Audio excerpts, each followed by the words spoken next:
Hello, and welcome to the Bad Spot.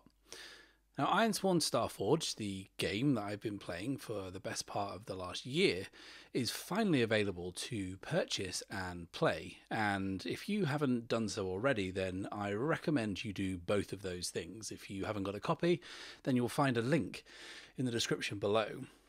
Now, with a lot of new players coming in, I figured that I would use some of the experience and some of the lessons I've learned from the last year to make a series of how-to videos to see if I could be of any assistance.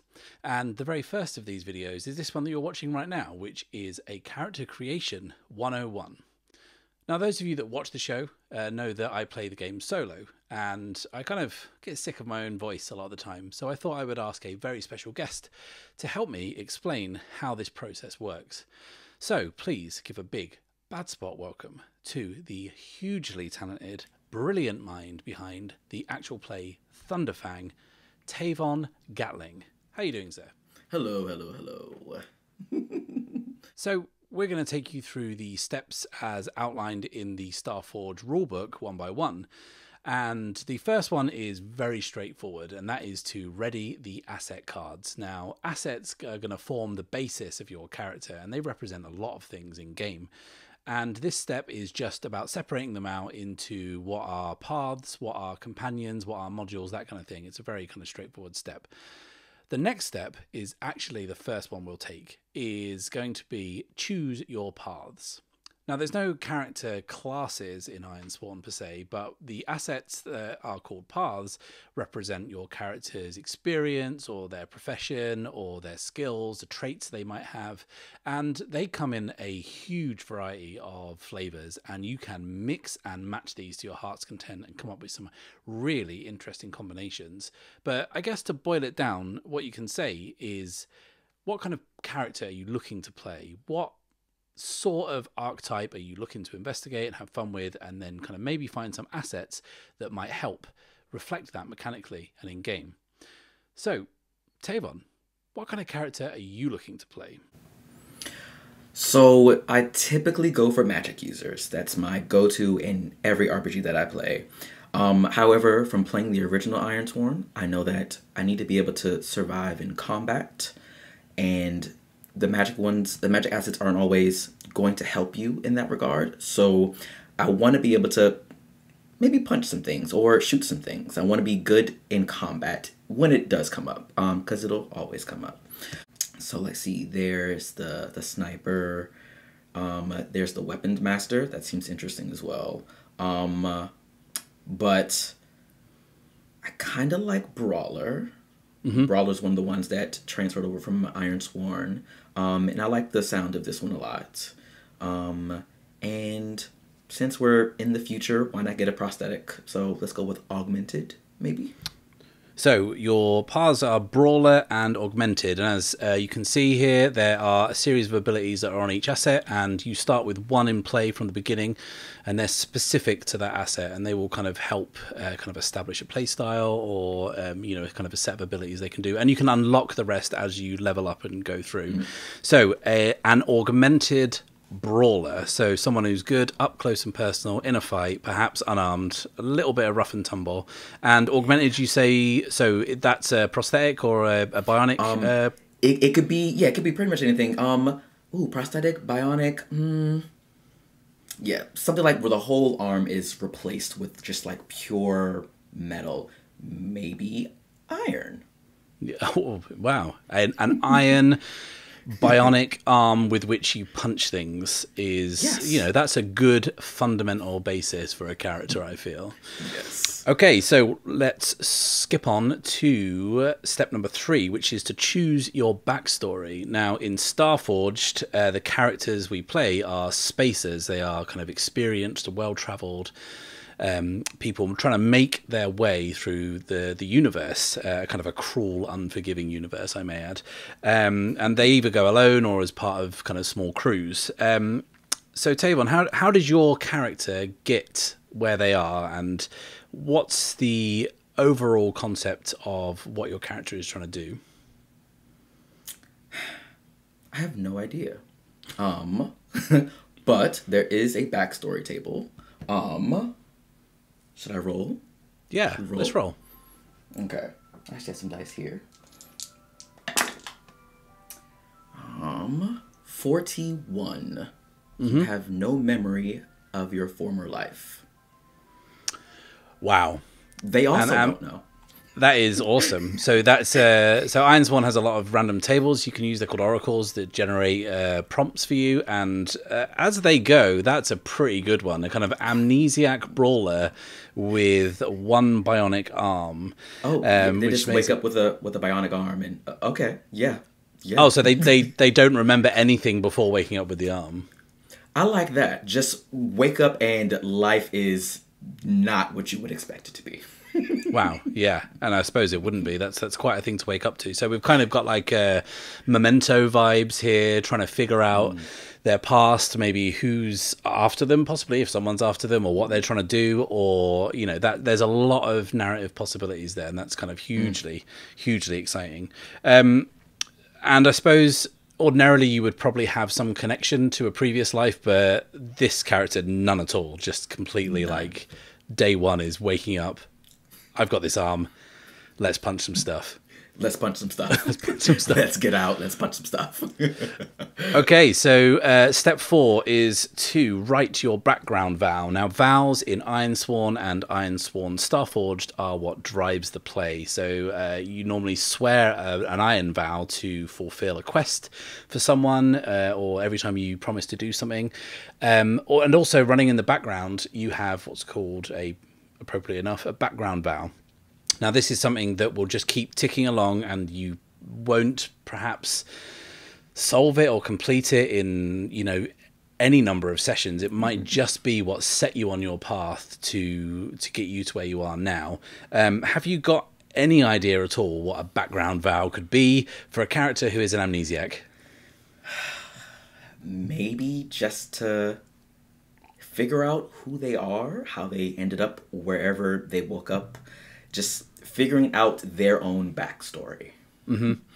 So, I mean, that's pretty open-ended, which is like if you're used to playing Powered by the Apocalypse games, you play to find out, and I can think of no greater way of playing to find out than knowing nothing to begin with, which is pretty awesome. So, yeah, you are an amnesiac who is trying to figure out who they are and where they came from. So, step number 5 is to board your starship. Now, your starship in Starforged is your base of operations, and it's actually represented by your third asset. Looks a bit like this. And we're going to roll up some details or pick some details about it. So, what kind of starship is this? How did you get it? And what does it look like? Let's see. Let's do the Starship history table. Let's figure out what if there's some kind of history that we know of for it yet. That's an 87. So, taken while fleeing an attack or disaster. That kind of goes with the whole theme of just waking up and being in trouble. So maybe they just took the first thing available to them and said, "This is mine now." This is mine. I like that a lot. Let's see here. Let's describe it with that Envision the Starship table. Let's see. The first one is 58. Patched hull covers a recent catastrophic breach. That makes sense. That fits together. Let's do another one. 01. Engine room is scorched with old burn marks. All signs of this ship has seen some things. So have you. You're bonding already. Yeah, I love that. I love that. Perhaps the idea that the starship you wake up on, and then you get outside and you look at it from the outside, and it's like, oh man, what happened to this? What happened and how did we get here? What about a name for your ship? Your ship got a name? Let's see what the ship says that its name is. That is a 19 Alara 5. Alara 5. Pretty nice, like that. And what's the ship's original purpose? In Starforged, there are a lot of ships that kind of have common uses. There's, obviously kind of ships of war and stuff. But there's also kind of transports, mining vessels, all that kind of stuff. You obviously know enough to figure out what the ship was originally used for, and what was that purpose? Let's see, I still don't know, but there is a Starships table. That's for the type. Let's roll on that. 81. That is multi-purpose. Starship mission. For 28, that is deliver messages or data. So maybe some kind of like courier or like mail ship, and that's what its purpose was. They were delivering data. Maybe if the truths include the weave, maybe they were updating the various weave points. Yeah, I like the idea that this character woke up and stole the nearest postal van that they found in a war zone, which is, yeah, that's a way to start, I guess. Cool. So that's the Starship, and that's our third asset. So the next step we are going to do is choose our final asset. Now, we start with 4. And like I said, assets come in a variety of flavors. They represent quite a lot of different things. Now, you could take a third path here, but that does tend to kind of muddy the character a little bit. Sometimes you've got a lot going on with just 2 assets. Just 2 paths. So there are others such as modules for the ship, or you've got companions. There's also deeds, which is a type of asset that you have to earn. So that's not something you would start with at character creation. So what would you like to pick for your final asset? So we wake up in the middle of conflict, prosthetic arm, no idea who we are. We could probably use any kind of help at all. So maybe a nice companion. I like the sound of the utility bot. We don't need a battle bot. We can fight well enough for ourselves. I'm hoping there's not, like a glow cat or something on board that's just got left abandoned. So let's go with the utility bot. They will be our narrator through the world, perhaps. Mm-hmm. Yeah, it's and as someone who plays through their campaign with a bot, although mine is incredibly unreliable and pretty much just useless. It's just a metal box, and I really wish I'd have picked something a bit more utilitarian, but there we go. So the next step is to set your stats. Now, characters in Ironsworn have a very simple stat lines, just 5 stats representing what you can do, and they each have a value between 1 and 3. And we'll now pick where your strengths are going to be, so we can kind of figure out how to reflect your character through the mechanics of the game. So, what are you going to give your 3 to? Since we like to punch, it's got to be iron. Yeah, so iron is the stat in Starforged and Ironsworn that is about kind of toughing it out and fighting up close. And what are going to be your middle stats? What are you going to be okay at?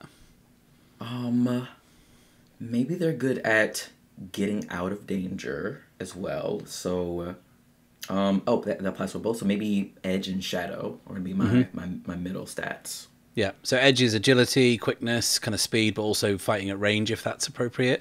And shadow is kind of how sneaky and kind of deceptive you can be. So that leaves your weakest stats as heart and wits. So yeah, why do you think your character is perhaps weaker at those things? Wits, definitely, because they probably don't know anything about the Forge at all. So they're not actually like wits of 1, but the way that they have the knowledge they have access to represents that 1. In their heart, maybe they're gruffy and a little closed off as well. So they're not going to be making too many friends. Yeah. So kind of like not someone you want to go up to in a bar and ask to dance, because you'll probably end up with a face full of metal. Yes. Okay, so next, the next step we have is another mechanical step, which is setting your condition meters. Now, this is purely mechanical, and there's no real choice to any of this. We're just going to set the tracks for health, spirit, and supply to 5, and momentum, which is a resource that can be used throughout the game, to the standard default, which is 2.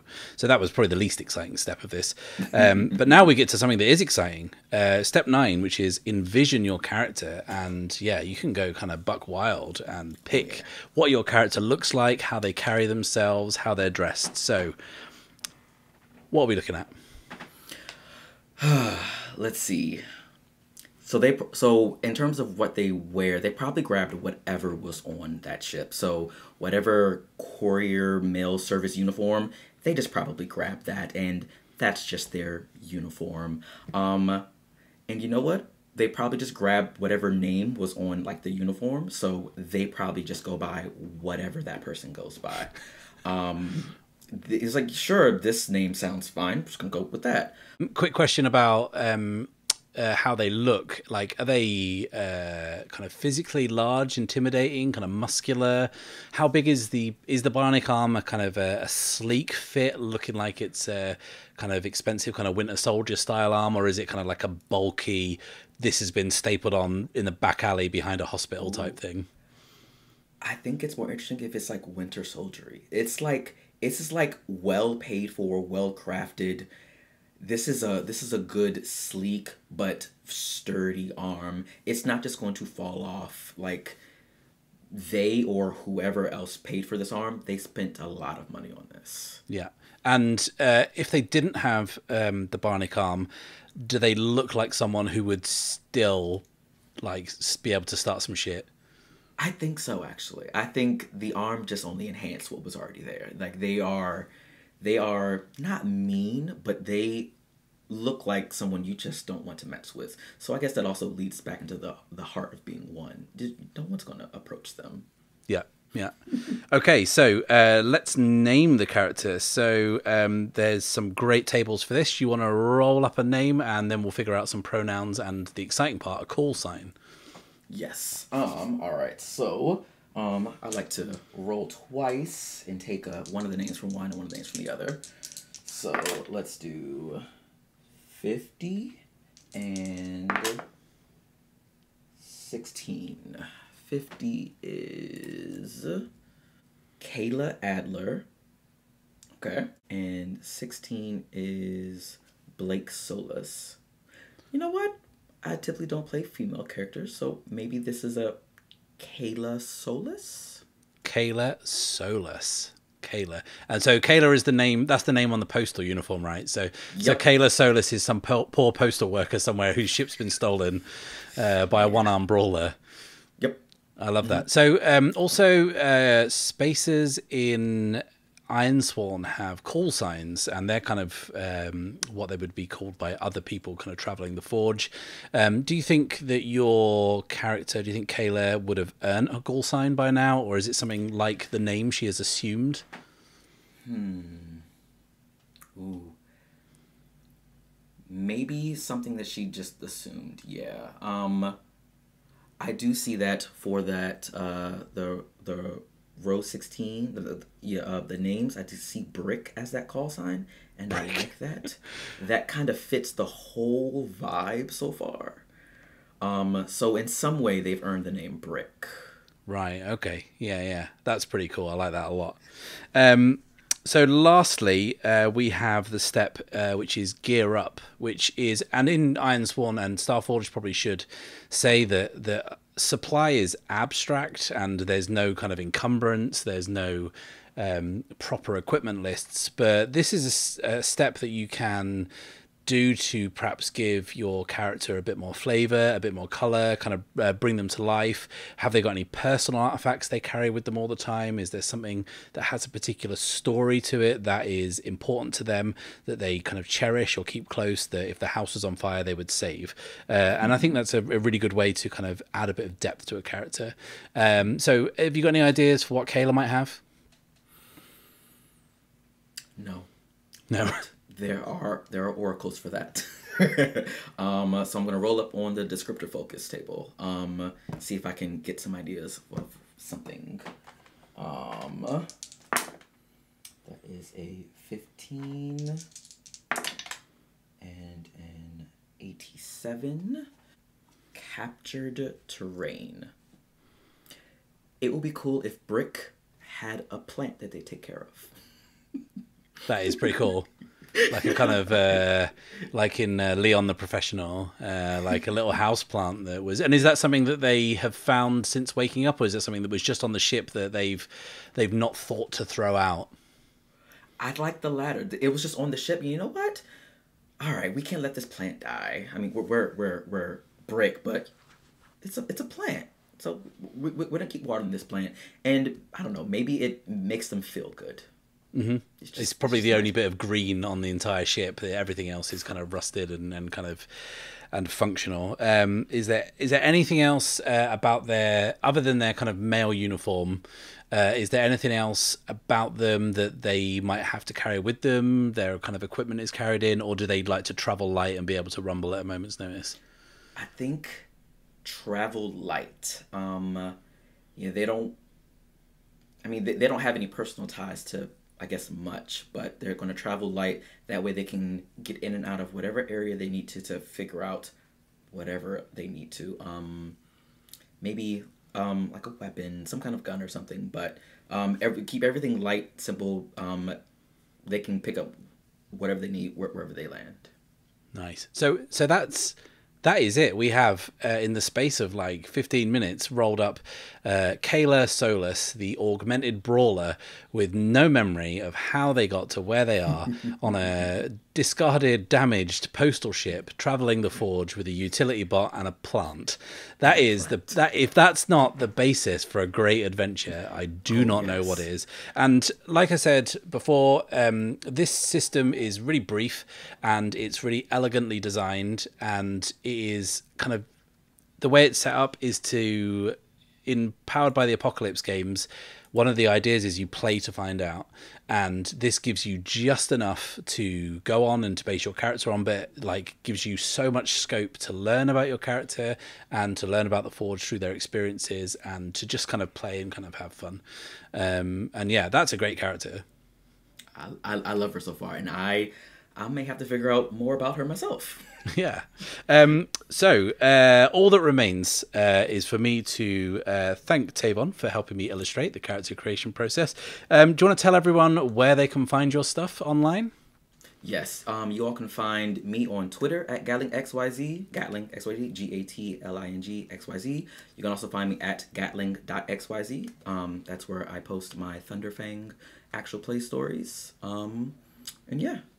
Yeah, and I will include a link in the episode description below, and I thoroughly recommend you check that out because it is very, very, very choice stuff. So I will be back next time with another how-to tutorial, but until then, it is farewell. And safe passage.